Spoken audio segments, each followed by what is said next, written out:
I'm walking through a ghost town, y'all ain't playing my sounds. Don't tell me to calm down, don't tell me to calm down. Only time I go backwards is when I wanna moonwalk. Don't test me, my mood's wrong, don't test me, my mood's wrong.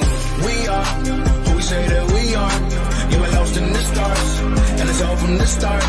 Never running no pace, never on the right page. But we still read that book, and we still run that race. Ay, Mississippi Racer riding out, no shortcuts, no time for that. Mississippi Racer riding out, till the wheels fall off, I'm driving that. Mississippi Racer riding out, we'll stop burning, strike the match. Mississippi Racer riding out, red light, green light, red light, good night. Ay, red light, green light, red light, good night. Red light, green light, red light, good night. Red light, green light, red light, good night. Red light, green light, red light, good night. Time to chill, don't sweat it. Good morning and welcome. It is Coffee and Sports. It is the morning show powered by Wire to Wire Network. I am Chris. Mo will be here later on this morning, guys. So in a minute, we're going to have the NFL genius himself, Gene from Wire to Wire Sports, up here joining us. But just a friendly reminder, guys, if you are not connected with Coffee and Sports, the morning show, or Wire to Wire, make sure you are heading out to all of our social media pages and you are giving us those likes and those follows, and you are making those connections so you can stay up to date on all of the latest sports news, insights, and opinions from everyone over here at Wire to Wire Sports. Without further ado, let's bring up the NFL genius himself. Good morning, sir. Good morning. Good morning. Now, Gene, one of the reasons I love having you here on the show is sometimes I just throw non-sports things at you and you have an opinion. And we're going to do that this morning. I didn't tell Gene about this. He has no idea where we're going to go. But we're going to talk country music this morning. Okay. Because Beyonce is very upset that she was not nominated for a single country music award for her country album. It was a country album. It was a country passion project. And in the wake of all this, Gene, the biggest name that has come out to kind of draw the line in the sand is Dolly Parton. Dolly has come out, Gene, and said, listen, her album was great. And the country music community embraced her and her album. And she deserves all the credit for putting out a phenomenal country album. However, the current state of country music is amazing. And there are so many amazing country music artists that do this all the time, full time. And she simply is not one of them. And if you were to nominate her for any of these awards and give her any of the recognition, you would be taking off an artist that has dedicated their career to this genre. And from the beginning, Beyonce called this a passion project. Now, Gene, there's two sides to that. There's Dolly's side, and then there's a side of who cares? It was a country music album. It sold very, very well. It deserves to have country music accolades. And it should have been nominated for something at the Country Music TV Awards. Where do you stand, Gene? Well, it definitely should have been nominated. So hold on. Let me just ask a question. Yeah. If people dedicated their lives to country music, why do they have Best New Country Artist? Crazy, right? I think it's kind of wild that Dolly Parton said it shouldn't be nominated because people dedicated their whole lives to that. She sold 407,000 albums. It was a number one country selling album when it came out. Yep. And I think here's just my 2 cents, right? And I don't want to go so deep down the rabbit hole with this, but my 2 cents is because Beyonce Knowles isn't known as a country artist, she's known as a great R&B artist for her entire career. People recognized it as a Beyonce project and not a country project, which is wrong. She deserved to be nominated. I'm not saying that she needed to win any award, but to not have her nominated when she had the number one selling country album in the country, I don't know. It's weird. It's weird, right? It's weird.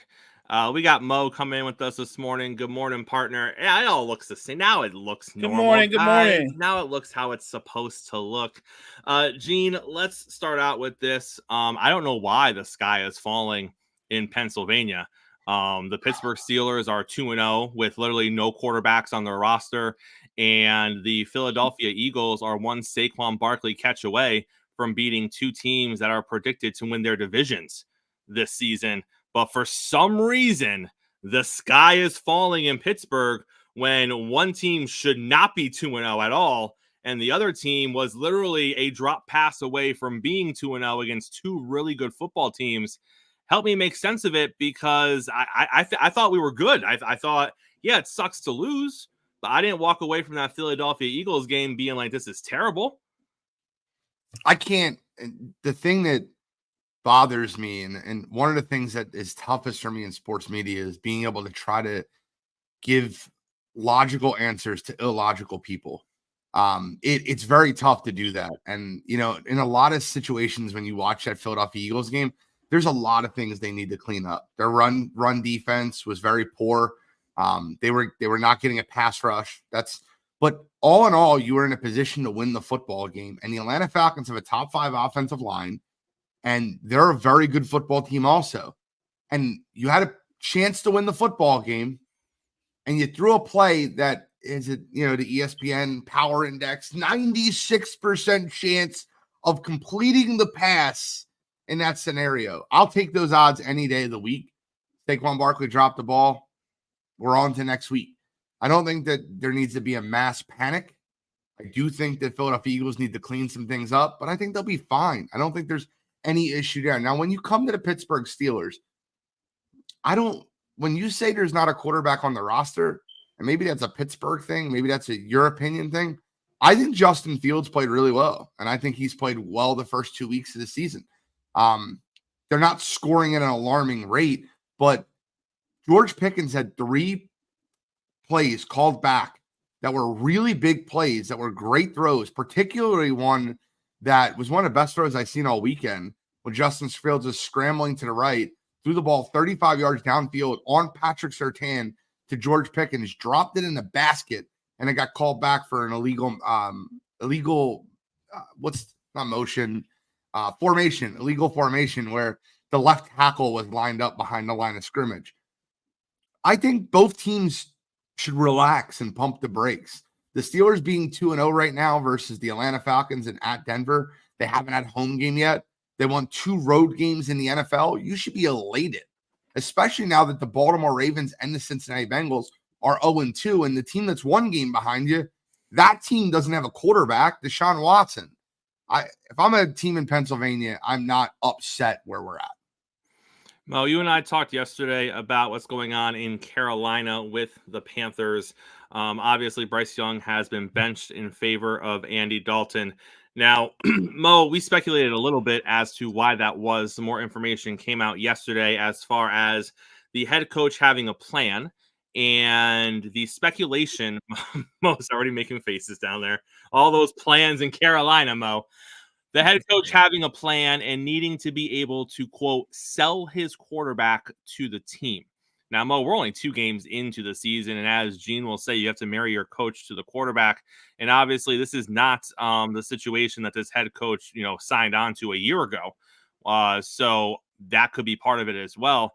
But, Mo, I don't know how you would better sell to the locker room Andy Dalton over Bryce Young.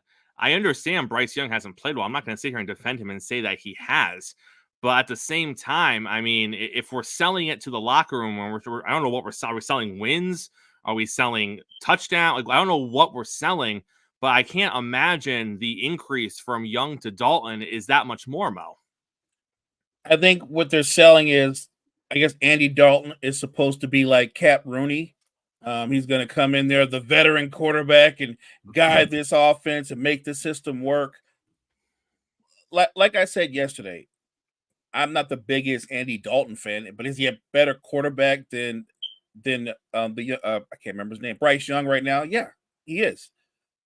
But I didn't like what they said coming into the season. We have a system. We've got a new system, and we've got to get our quarterback to fit the system. I thought you would fit the system around your quarterback skill set, what he does best, what he does well. I think they've given up on Bryce Young too soon.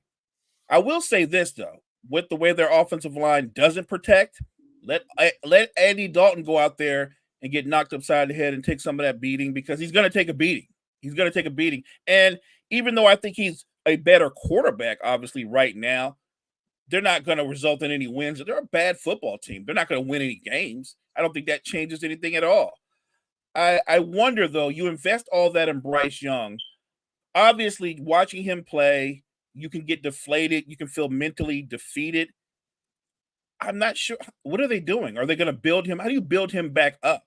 Because if you're saying things like, well, we have to sell somebody, our quarterback, to our locker room, you're saying that the locker room has no faith in Bryce Young? You're the coaching staff. You're supposed to have his back. You're supposed to be able to sell him to the rest of the team. And I get it. He struggled with his play, but you're in charge of setting him up for success. And I don't think they've set him up for success from top to bottom, from the ownership down to the GM to the coaches. He hasn't been set up for success. Gene, it's not an apples to apples comparison, but I see a lot of Tua and Flores here. Tua had a really rough start to his career. He was benched a lot, several times for Ryan Fitzpatrick, and it demoralized Tua as a player, and it sent a weird message to the locker room. I mean, there was a game that season, Gene, where Tua was benched twice in the game. Like, he was sat twice in the game for Ryan Fitzpatrick to come in and take over drives. Now, it's not that bad right now in Carolina, but you're 2 games into the season. You're going to bench the kid, fine. But what does that look like? What does he need to do to get his starting job back? Because if it is a sell job and you're saying, listen, as the head coach, I'm here for us to push forward. I think Bryce Young is holding us back. I think we have a better chance to win football games with Andy Dalton. That's great. That sounds great. But when it doesn't happen, is it going to be 2 or 3 weeks of Andy Dalton getting his head bashed in, and now you're 0-4, 0-5, 0-6, and then you just go back to Bryce because it didn't work? And now because you're going back to Bryce and he's had a month on the bench, he's going to magically be better? Or is it something to this effect, Gene? Look at Sam Darnold. Look at Geno Smith. Look at Baker Mayfield. Look at all these quarterbacks that when they were younger in the league struggled mightily in some cases and then ended up with new teams. Jared Goff. Now, maybe not him. He did go to a Super Bowl after all. But you got quarterbacks who were drafted to their original teams that didn't work out where they were originally drafted. Some bounced around more than others. And now they're all finding a certain level of success in the league, whereas you got these younger guys who continue to struggle. Is this a situation where, like, well, maybe Andy Dalton can be one of them? Maybe Andy Dalton can find some success that those other guys are finding. But then, Gene, you also look at it, this team isn't good. So I don't know what we're doing. Nice. This is the nicest way I could put this. This is going to be an epic rant later. But I'm going to try to word this as nice and kindly as possible. The Carolina Panthers are an absolute dumpster fire, and they're one of the worst organizations you'll ever see. Let me ask you a question real quick. You brought up the names Baker Mayfield and Sam Darnold. Where did they play prior to their homes that they're at right now? They played in Carolina. They played in Carolina. Carolina could not revive Baker Mayfield. Carolina could not revive Sam Darnold, but other coaches and other systems could. Bryce Young, how was he in Alabama? I don't know. He was looked at as the better prospect than C.J. Stroud coming out of Ohio State.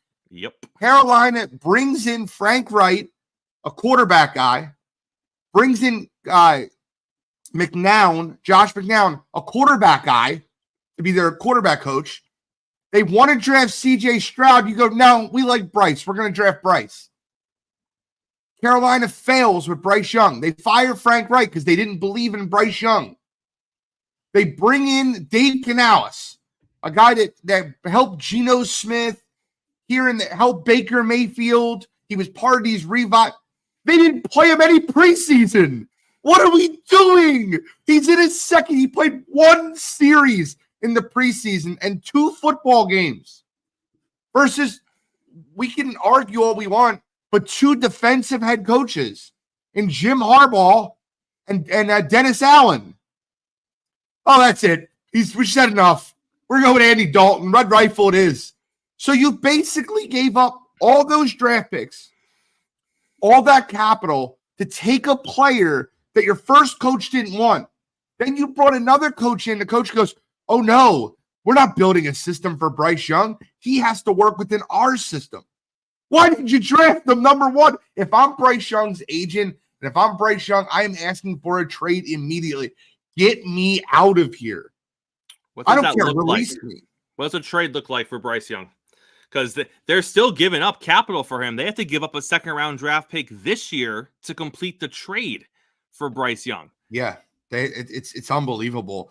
I would, if I'm the Carolina Panthers, I think that you can get a 5th back. I don't really think it's much. You're not going to get much for Bryce Young now. You've ruined him. And I'm not saying Bryce Young's salvageable. He's a 5'9" quarterback, 175 pounds. He's not like built for this. But if he is going to be built for this, he needs a system built for him. And you don't take a guy number 1 overall if you're not going to build a system around the quarterback. I don't know how I'm on a podcast and I can see that. Yet these guys are paid millions of dollars to ruin a kid's entire NFL experience by putting him in Carolina. That organization is awful. They're the worst organization in sports. Not baseball, hockey. They're worse than the Oakland A's. Oakland's winning some games this season, guys. Oakland might win 70 baseball games. Hello. Hello. All right, guys, let's talk a little Aaron Rodgers, shall we? One of the biggest knocks on Aaron Rodgers right now is, he looks like a 40-year-old quarterback, guys. He doesn't really move because he's 40. He's coming off an Achilles injury, and for some reason, and again, some people watch football, some people don't watch football, some people look at highlights, but for whatever reason, yesterday morning, guys, it was apparently news that Aaron Rodgers doesn't like motion. Okay, well, he's never liked motion. Look at Green Bay's offense when he was the quarterback for the Green Bay Packers. LaFleur basically removed all of the motion sets from the offense because Aaron didn't like motion when he could move around and be a mobile quarterback, because Aaron comes from the Peyton Manning school. Peyton Manning didn't like motion either. Aaron likes to put his own people in motion. Aaron likes to come up, he likes to read the defense, and then he will put someone in motion accordingly. But, Gene, we look at how the NFL is progressing the past 2.5 seasons, and motion is on the rise. Everyone is using it. Some teams like the 49ers and the Dolphins are using it upwards of 90% of the time. The Saints this year have a super high motion rate through the first 2 games. Is this something that is going to negatively impact the Jets through the course of the season? The combination of an average offensive line, Aaron being a 40-year-old quarterback who really can't move, and the Jets offense not really disguising what they're doing because Aaron just prefers not to run motion. So motion's used for 2 things. It's used for 2 things. It's to confuse the defense and to read the defense. That's the only 2 reasons motion's used. I want to know if they're in man or zone. That's why I run motion. And I want to make them pass off players like in motion. So like the nickel's got to pass off to the outside cornerback, depending on what you're running in as far as motion goes. Aaron Rodgers reads a defense in his sleep. I don't think it's an issue to not run a ton of motion and be successful in the NFL. He's done it for years. I think it's on the rise because a lot of these teams have these offensive gurus that are making it so simple for quarterbacks to understand where the read is. With Aaron Rodgers, I don't think he needs it. I don't think it needs to be simplified for him where the read is. What I think needs to happen is I think that they need to have some more creativity in their route schemes, which the Jets have none. And that's a Nathaniel Hackett thing. The route scheme creativity is a Madden playbook. Like, it's very simple. It's simplistic stuff. It's not like they're running they're running zones. So we're going to run a drag underneath and then a go route on the inside to see if we can get the safety to bite down. Like, they're not doing that. What they're doing is they're running simple form, out, stop, dig, 7. They're not running a ton of – that's where the motion would come in play, to confuse the defense a ton. I think Aaron Rodgers will get it figured out. I think he's the real offensive coordinator in there. There's no mastermind in the Jets offensive coordinator room. Nathaniel Hackett's not that. I think the Jets offense will figure it out. And in the words of Aaron Rodgers, I think most Jets fans that are worried about their offense need to RELAX. All right, gentlemen, before we get Gene out of here this morning, we are going to do a little panic button week 3 NFL edition. We got a series of teams that are 0-2. We're going to go through each of them, gentlemen. You're just going to tell me, are we pressing the panic button or are we not pressing the panic button as we are entering week number 3? Mo, we're going to start with you, sir, and we're going to start with the Tennessee Titans. The Tennessee Titans are currently 0-2. Will Levis, Mo, he's made some highlights the first couple weeks of the season, but not in the way that you want your starting franchise quarterback to be making highlights. Two of the most dubious recent memory plays I have seen in the NFL both belong to Will Levis the first 2 weeks of the season. Mo, remember, Mo, Tennessee fans, we got Nuke, we got Tyler Boyd, we got Calvin Ridley. We look at the receiver. We got the running back from Look what we got. Pollard here, guys. All that talk, all that hype coming in, Mo. They're now sitting here at 0-2 through the first 2 games this season. They've scored 34 points combined. So, they're averaging about 17 points a game right now. Mo, are you pushing the panic button on Tennessee? I mean, as much as you can. I don't know what their expectations were for this season. It's not like we're going to win the division or something like that. So if you're expecting to win a lot of games with Will Levis at your quarterback, then you should push the panic button because you're not going to win a lot of games with Will Levis at your quarterback. I actually thought their defense had been solid the first 2 games. It's their offense that's killing them. It's because Will Levis is your quarterback. So, yes, press that button 3 or 4 times. I think you needed to press it before the season started, if I'm being completely honest with you. And now that you're 0-2 in these 2 scenarios in which they both had winnable games, like I think that, yeah, of course. Now, I will say this. How refreshing is it to listen to a coach, Brian Callahan, speak to the media? It's great.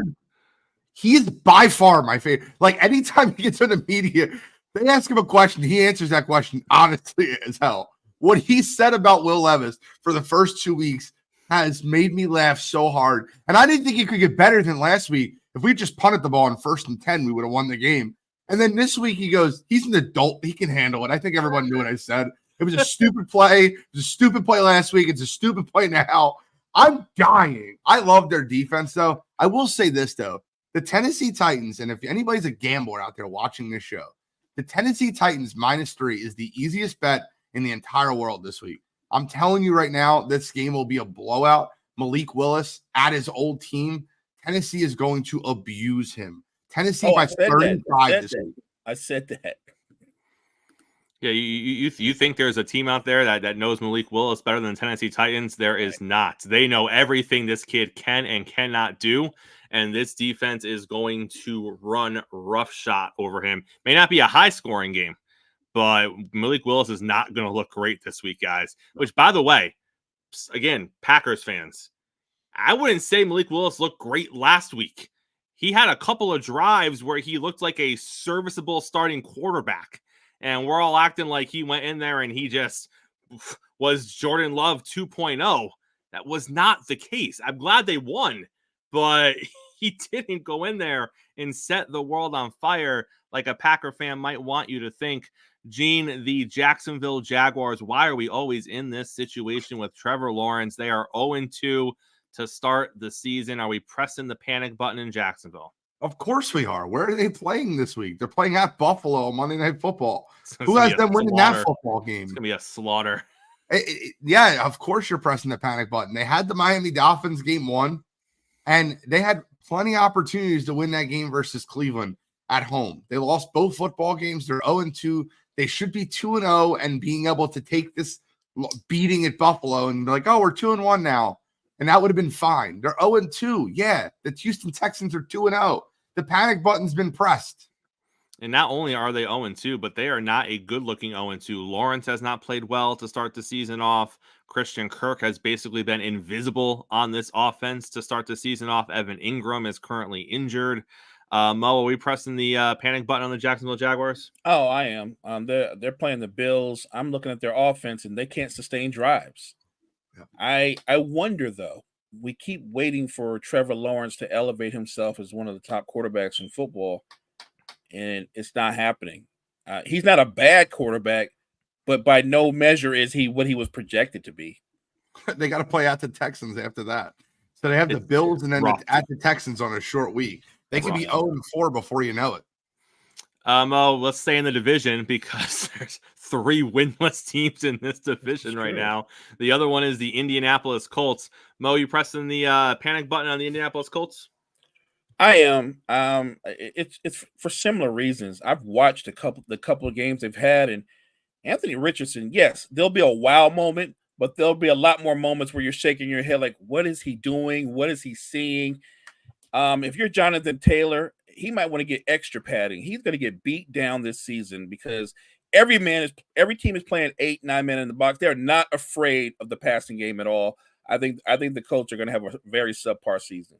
Gene, if you drafted Michael Pittman on your fantasy football team, whoo, it's been a rough 2 weeks for you. I avoided him like the plague because I've told you guys since he got drafted. Anthony Richardson cannot throw the ball, intermediate passes. He can throw a deep pass, and that's it. He is a rushing quarterback that can throw the deep ball. Nothing that you've seen for the first 8 weeks of his career has shown you he can throw a 12-yard out, a 15-yard dig. Nothing. He's not a good quarterback. He throws a good deep ball. That's it. He shouldn't have been drafted where he got drafted. He's not a good quarterback. I'm sorry. You can watch the tape from Florida versus Kentucky if you want to know how bad of a quarterback he is. Gene, let's talk about the Denver Broncos. Remember, Gene, Russ was the issue. Once we got rid of Russ, we were going to be good in Denver.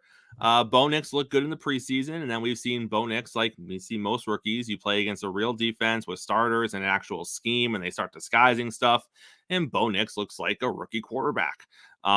He hasn't put up good numbers his first 2 games. He's turning the ball over at a pace you don't want him to do so in the first 2 games. Is this just growing pains and we're going to grow out of this, or are we panicking early on in Denver? How can we panic?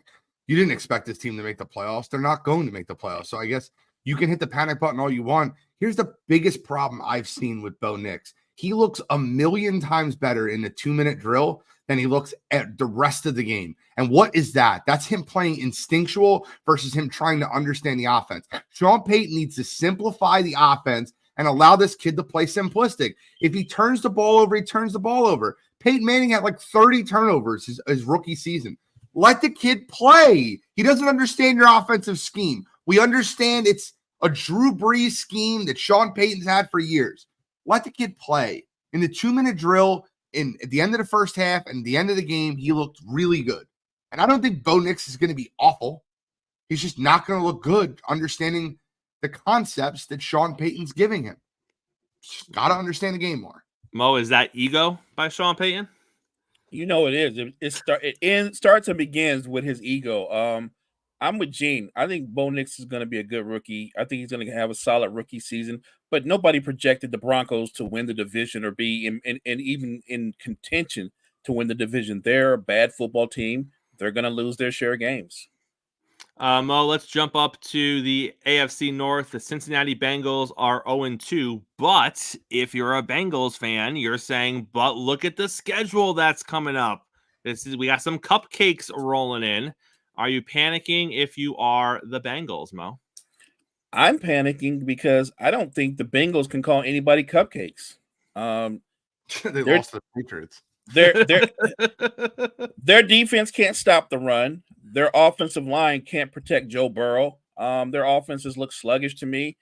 And I think Gene was right when he pointed out before the season started.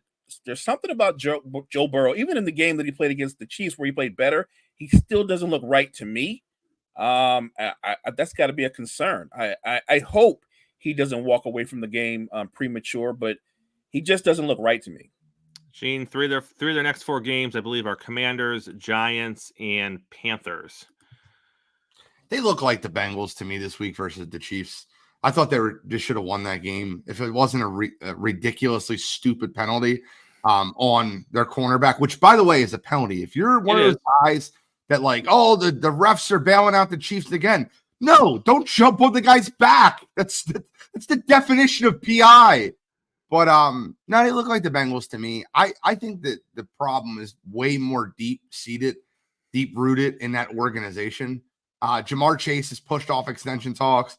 T. Higgins just refuses to re-sign with that team. I think that's a issue with the front office, if I'm being honest with you. I think this team's going to end up finishing around 9-8 or 8-9. I think they'll be one of the worst, like last teams in the division. I think they could finish last.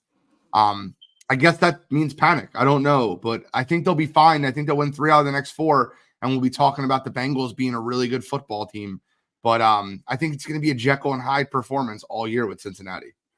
And then the Ravens, Gene, are sitting right there with the Bengals.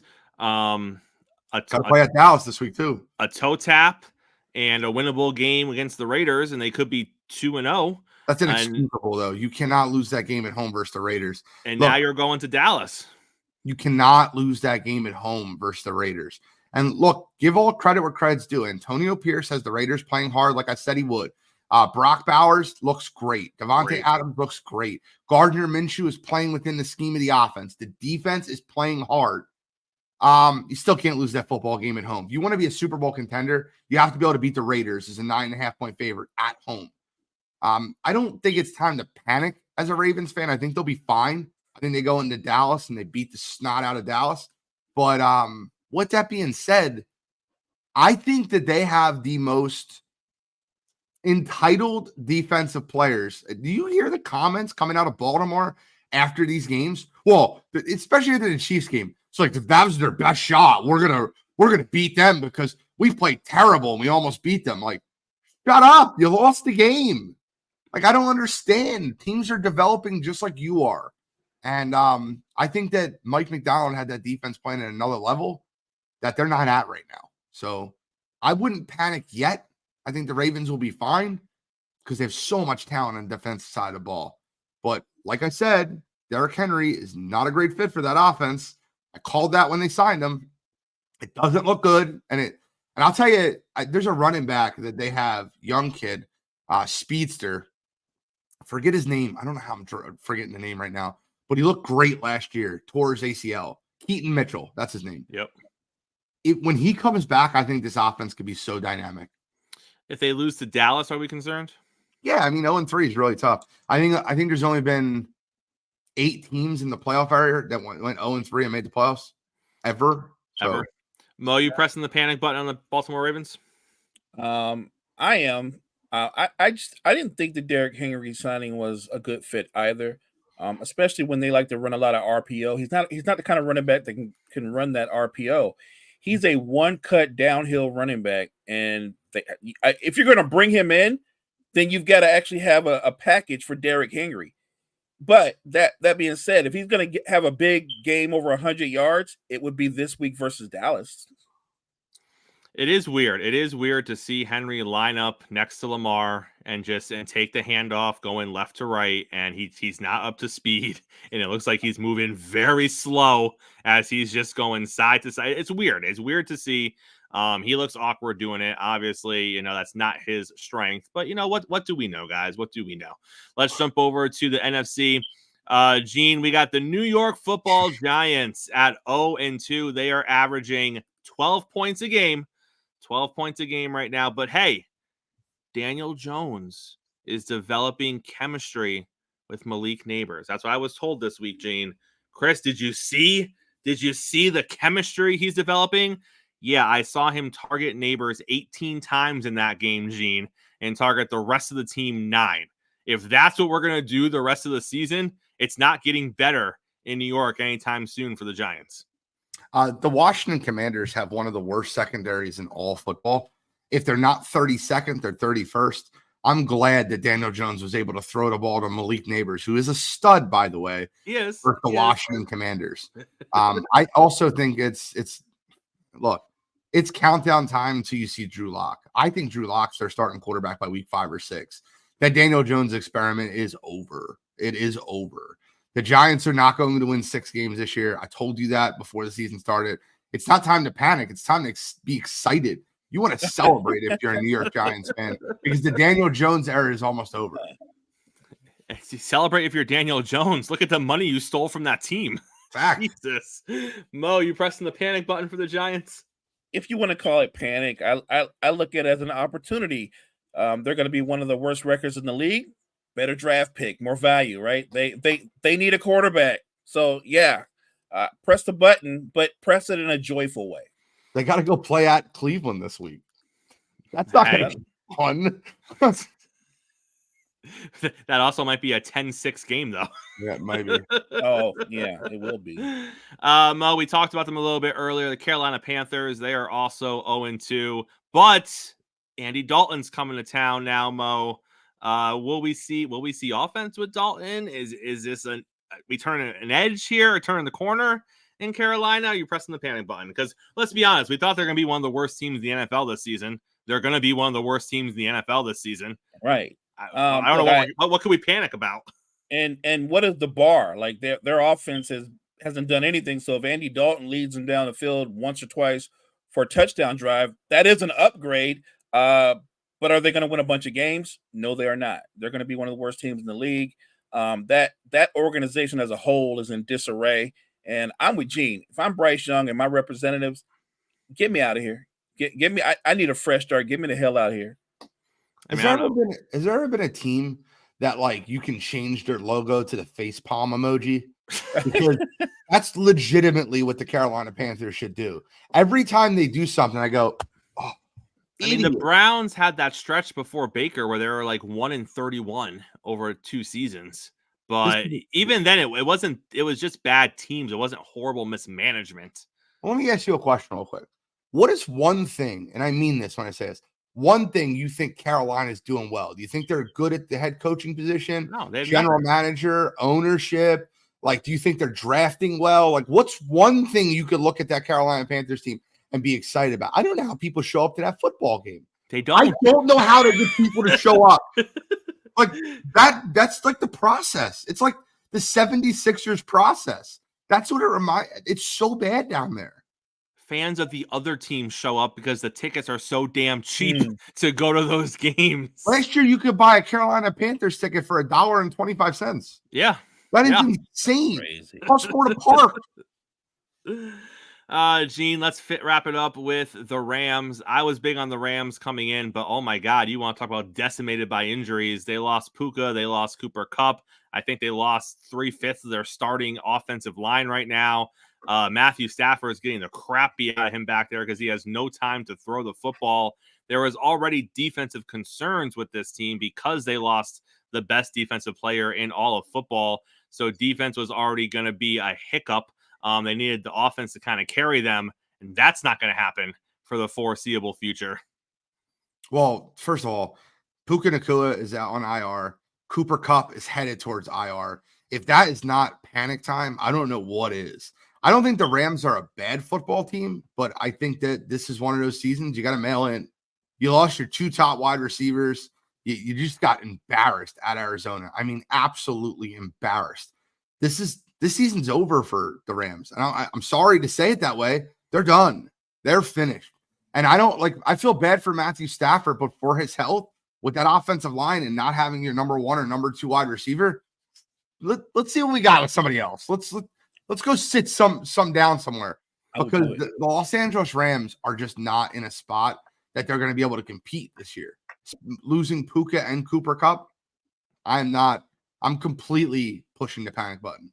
Yeah, I mean, you're looking at it with their defensive situation against bad to average teams, fine. But against any team with a decent offense, you're going to be in a shootout. And you were okay with that because you had Matthew Stafford and you had some weapons. And you're like, okay, fine. You're not going to beat the Chiefs in a shootout, but I can see them hanging in there with some other teams. Not now. They got nothing on the offensive side of the ball. And guess who they get this week? The 49ers coming off a loss. Yeah. No. Without Puka Nacua, without Cooper Kupp, you get the 49ers coming off a loss. And next week, they go play at Chicago. And you could say what you want about Chicago's offense. Caleb Williams hasn't looked great. But the one thing you can say about Chicago is their defense flies to the football. It's 0-4 to me. I don't see the Rams winning either one of those games. And then where are you at? Yeah. Then where are you at? Because, and you're going to throw Matthew Stafford out there to get the shit kicked out of him by San Fran and Chicago. I feel bad for the guy. He's a Hall of Fame quarterback in my eyes. Gene, what's going on tonight on Wire to Wire Sports? Football breakdowns. We're going to do college and pro football breakdowns as usual. We got the UFC recap, which was such a great card at the Spear. The only issue I have with that card is why did it take 5 hours? That was insane. The main event can't be happening at 2 a.m. Just a weird thing. Wow. And then we're going to do a little MLB talk. We got magic numbers, man. Baseball, we're going into October. It's going to be a red October. The Philadelphia Phillies are rolling. Where's JG at? I miss him. I want to talk about some Braves. He's busy. He's busy. I'm kidding. I love JG. I just mean I want the opportunity to watch the Philadelphia Phillies win the division and hear JG's breakdown of that. Speaking of the Phillies, sir, let's talk a little wild card in the NL. So the Padres and the Diamondbacks have been pacing the wild card for the majority of the second half of the season, Gene. But the Diamondbacks have slipped up a little bit, opening the door for the Braves there. Who is going to take the last wild card in the NL, assuming that the top two remain the same? Do you see the Braves getting it, or do you think the Diamondbacks have enough to hold on to it? I am praying, begging, whatever we can do, get the Diamondbacks away from me. I don't want anything to do with that team. I'm so scared of the Diamondbacks after last year. I'm not kidding with you. They have all these junk ball pitchers that give the Phillies so much issues. Stay far away from me, Arizona. I'm actually rooting for the Braves and the Mets. Come on, guys. You guys continue. I don't want anything to do with the Diamondbacks. I think they're one of those ugly teams you just don't want to see in the playoffs. All right, Gene. Always a pleasure having you on here on Wednesday, sir. We'll see you tonight on Wire to Wire Sports. Thank you for coming on, sir. Thank you. Take care. All right, Mo, let's fix our screen. We got other things to talk about here this morning, Mo. Let's jump to this. So the Miami Dolphins, Mo, put Tua Tagovailoa onto the IR.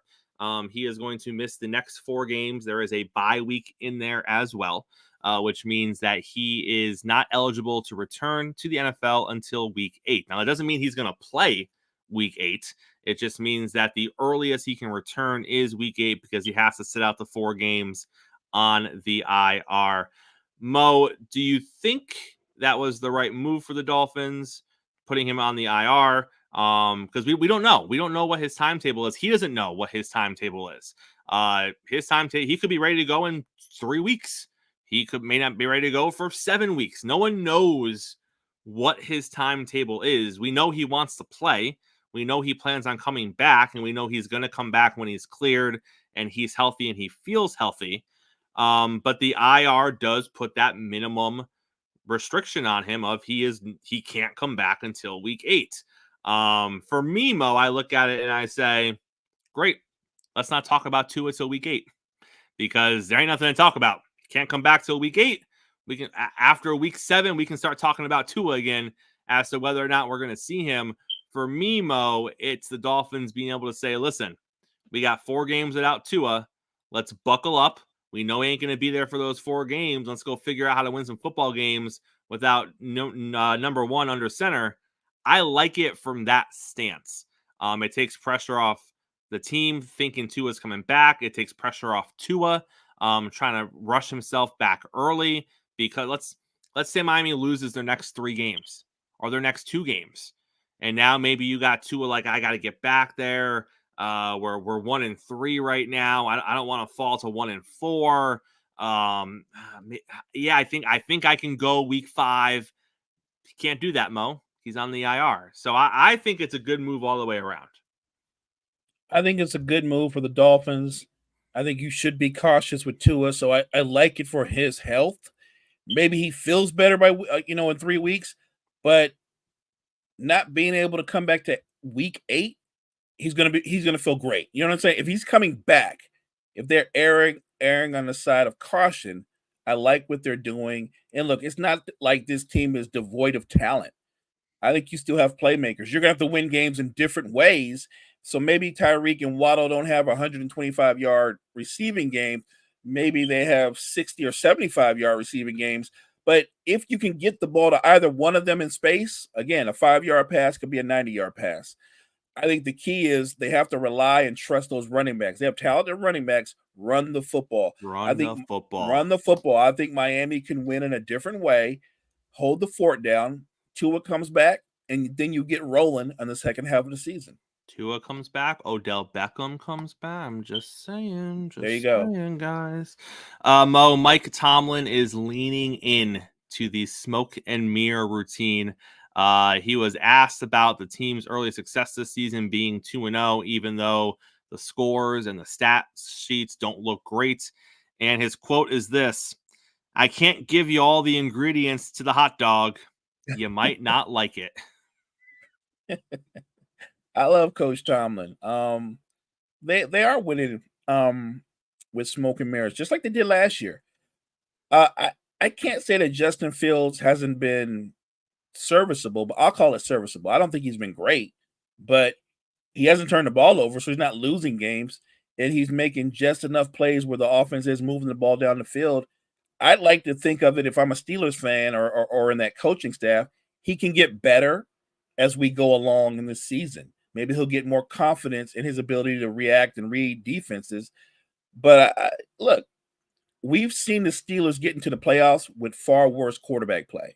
So if he can just remain solid, I think you can trust in that defense. Mo, in case you do not know this, WWE NXT is filmed in Orlando. It is not a traveling show. It is a stationary show. And WWE has been doing work with this is I get a kick out of this. They've been doing work with Tyrese Halliburton of the Indiana Pacers, and he was on NXT this week. He's been on pay-per-views. He's been in the crowd. He's the only NBA player in recent months that's got a little physical with some of the superstars, and he was on NXT this weekend, and he was making fun of the Orlando Magic fans, saying, because he was getting booed. He had teammates from the Pacers there. They were getting booed. And he said, I would boo too if I had to be an Orlando Magic fan. Wow. Mo, what do you make of WWE using Tyrese Halliburton? I want to know why are we not seeing what's my guy's name from the 76ers? Embiid? Yeah, why isn't Embiid doing? He's always telling people to suck it with the DX sign. Why isn't he doing something in WWE right now? I don't know, because he's tailor-made for it with his personality. The thing I worry about, though, from a Pacers fan's perspective, I get what Halliburton is doing for his part. He's selling a bit, right? It's a bit. So he's being the heel, and it's a bit. But in reality, you will have to play the Magic. Right, you will, and it's not going to be a bit when you play them, and it's not going to be a bit when you're on the road and their fans are rampant, remembering all the things you said. You can't turn around and go, guys, that was a bit. That's not gonna play that way. So if I'm Halliburton, I'm like, do I really have to go there? You know what I mean? Like, because if he's gonna keep showing up at Knicks, sooner or later, what he's gonna do, like talk trash about the New York Knicks and go, yeah, we're not worried about those guys. And I think at some point Halliburton has to realize, like, it's a bit for the WWE. I actually play these guys. It's serious to them. The off season for the NBA, Mo, it's long. It's a long off season. You get all the excitement early, and then you kind of sit around for a little bit. Other sports start their seasons. Baseball goes into the playoffs. All this is happening. Nothing's really happening in the NBA right now. So you get these stories because GMs and coaches are just kind of sitting on their hands a little bit. There's only so much prep you can do before the season begins. If everyone's healthy and accounted for and everyone's paid and happy. And we get this story yesterday that Julius Randle could play the 5, Mo. Thibs is saying that the 3-time All-Star could play center for 10 or 15 minutes a game. Because why the hell not? Like, this is what we start thinking about, Mo, in dark rooms before the NBA. What can we do? They got all the players on the board. What can we do that we have? Randle could play the 5, and then you talk yourself into it, right? You bring in that one guy who always loves your ideas, and like, hey, come have a drink. Come have a drink. You're having a drink, and it's like, listen, I got this. Randle at the 5. And that guy thinks about it, he goes, Randle at the 5. Randle at the 5. And next thing you know, Mo, the entire room thinks it's a good idea.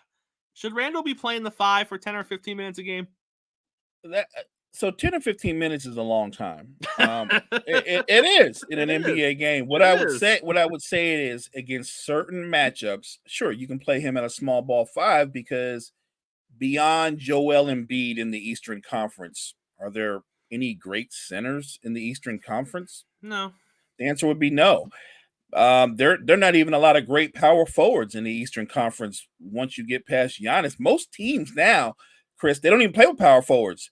They play with 2 small forwards. They're tall and long, but they're not power forwards. So could Julius Randle be effective in a short stint at a small ball 5 against certain matchups? Sure. I actually think that Tibbs or whoever came up with this idea because they realized adding Bridges, you already have Brunson, you've got OG. I think they have a lot of guys. They have a lot of wings that can score, and I think playing Randle at his normal spot, there's kind of a logjam. Not to mention, since we already know Brunson has established that this is his team now, I think it would be good for Randle to find different ways for him to be impactful in different situations. So maybe he runs the 5, and maybe he runs the 5 with the second unit more times than not. And he can be effective that way. Like I said, against certain matchups, he could be effective. Remember, Randle's 6'9", a legit 250. He's a big guy. So offensively, him playing small ball 5, that makes sense. I would be worried about defensively because he's not much a defender at his natural position, let alone at the 5. So look, we'll see how it works out. I think the Knicks are trying to find ways to keep Randle on the roster. Because I've been one of the biggest advocates that they don't need him. They don't need him. And they would be well suited to move on from him. There are rumblings, Mo. There are rumblings that the Golden State Warriors might have some interest in Jimmy Butler. Now, we know where Jimmy has already said he has interest in going in next season when he is a free agent.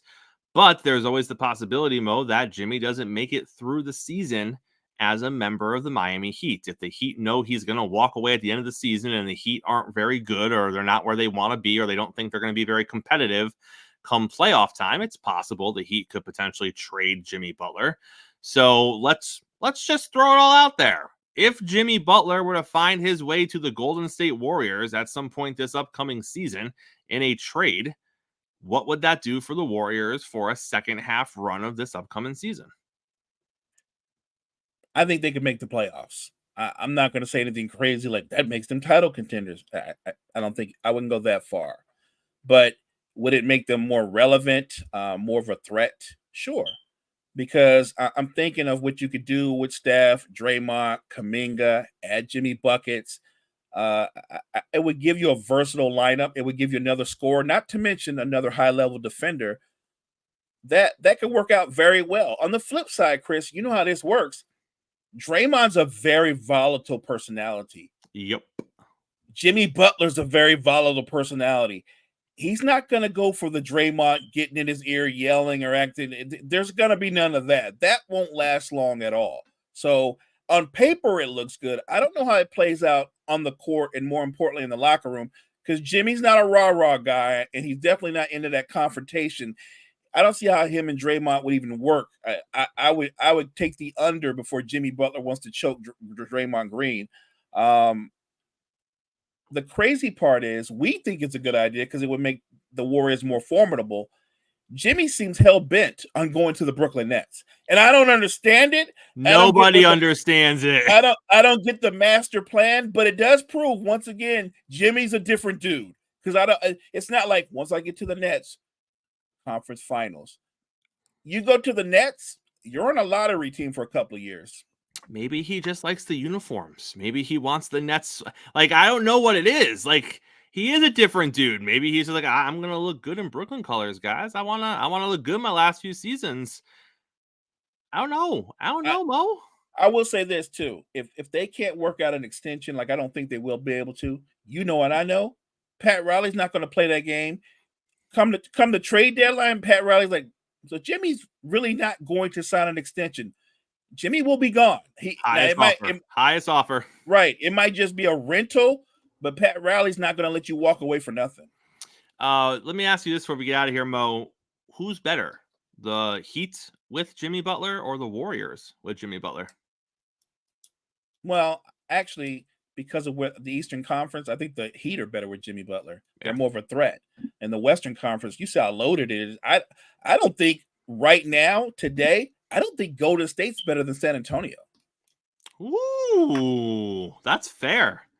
That is fair, Mo. Mo's getting spicy at the end of the show today, guys. Take us to the close, sir. Thank you guys so much for joining us this morning. We appreciate you. Make sure you check out all the great content we have at Wire to Wire Network. Wire to Wire Network. Appreciate you guys. Hey, we're back here same time, same place tomorrow. We are previewing Thursday Night Football. We are also making our picks for the week 3 of the NFL season. All of that and more. Coffee and Sports. It's the morning show powered by Wire to Wire.